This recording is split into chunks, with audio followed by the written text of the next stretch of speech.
दो भाइयों की कहानी। एक छोटे से गांव में दो भाई रहते थे, राहुल और मोहन। राहुल बड़ा था और मोहन छोटा। दोनों एक दूसरे से बहुत प्यार करते थे। उनके माता पिता किसान थे और मेहनत करके परिवार का पालन पोषण करते थे। एक दिन उनके पिता बीमार पड़ गए। अब खेत की सारी जिम्मेदारी दोनों भाइयों पर आ गई। राहुल सुबह जल्दी उठकर खेत में काम करता और मोहन उसकी मदद करता। दोनों मिलकर मेहनत करते और घर का खर्च चलाते। कुछ समय बाद फसल तैयार हो गई। गांव के बाजार में फसल बेचकर उन्हें अच्छी कमाई हुई। रात को जब दोनों आराम कर रहे थे, राहुल सोचने लगा, मोहन अभी छोटा है, आगे चलकर उसे परिवार बसाना होगा, उसे अधिक पैसों की जरूरत पड़ेगी। उधर मोहन भी सोच रहा था, भैया मेरे लिए कितना कुछ करते हैं, उन्हें मुझसे ज्यादा पैसों की जरूरत है। उस रात राहुल चुपके से अपने हिस्से की कुछ अनाज की बोरियां मोहन के गोदाम में रखाया।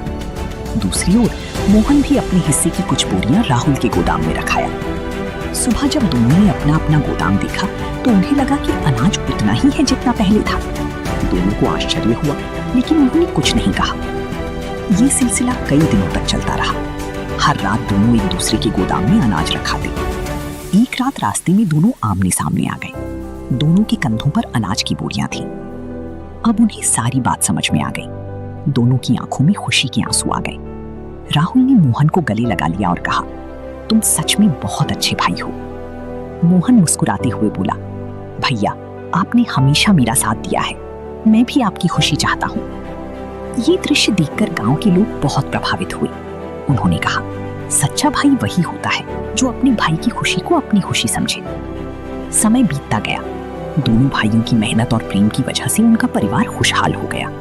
गांव में उनकी मिसाल दी जाने लगी। लोग अपने बच्चों को उनकी कहानी सुनाकर भाईचारे और प्रेम का महत्व समझाने लगे। सीख: भाई बहनों के बीच प्रेम, त्याग और एक दूसरे की चिंता ही परिवार को मजबूत बनाती है। सच्चा रिश्ता वही है जिसमें स्वार्थ नहीं, बल्कि अपनापन और सहयोग हो।